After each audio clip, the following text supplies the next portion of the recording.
স্ত্রী রেখে পরকীয়া প্রেম যারা করে জীবনে তারা কোনোদিন বরকত খুঁজে পাবে না এবং আরেকটা ক্ষতি তাদের মারাত্মকভাবে হবে। গোটা দুনিয়া মিলেও এই ক্ষতি থেকে সে বাঁচতে পারবে না। অনেকে রয়েছে ঘরে ভালো স্ত্রী রেখে সে বাহিরে পরকীয়া করে, স্ত্রীকে পুরাতন পুরাতন লাগে, স্ত্রী আর তার ভালো লাগে না। বাহিরের দুনিয়ার সব মেয়ে ক্লাসলেস মেয়ে, যে মেয়ের কোনো ক্লাসই নেয়, এরকম টাইপের মেয়েও তার ভালো লাগে, কিন্তু স্ত্রীকে ভালো লাগে না। এটা কিন্তু অনেক মারাত্মক প্রিয় ভাই। আপনার স্ত্রী যদি আপনার ক্ষেত্রে এমনটা করে, আপনার হৃদয়টা কেমন হবে বলেন তো? আপনার হৃদয় তো ভেঙ্গে চুরে চুরমার হয়ে যাবে। কিন্তু আপনি যখন এটা করেন, এটা কত মারাত্মক হয় এবং এটার মাধ্যমে বরকত উঠে যায়। আর আরেকটা ক্ষতি হয় যেটা আপনি কোনোভাবেই কভার করতে পারবেন না।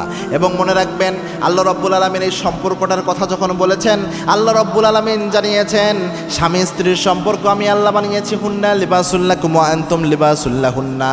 স্বামী স্ত্রীর পোশাকের মতো, স্ত্রী স্বামীর পোশাকের মতো। আবার আল্লাহ বলেছেন লিতাসকুনু ইলাইহা, স্বামী স্ত্রীর সম্পর্ক আমি আল্লাহ এই জন্য দিয়েছি যাতে একে অন্যের থেকে প্রশান্তি পায়, প্রশান্তির জন্য দিয়েছি। তো কোনো স্বামী যখন স্ত্রী রেখে পরকীয়া করে, তার অন্তরের মানসিক শান্তি আল্লাহ উঠায় নেয়। 1000 নারীর সাথে সে প্রেম করলেও সে তার অন্তরে কখনো মানসিক শান্তি পাবে না, এটা গ্যারান্টি থাকে। স্ত্রীর সাথে আপনার যে মানসিক শান্তি পাওয়া যায়, এটা বাহিরে সে পাবে না।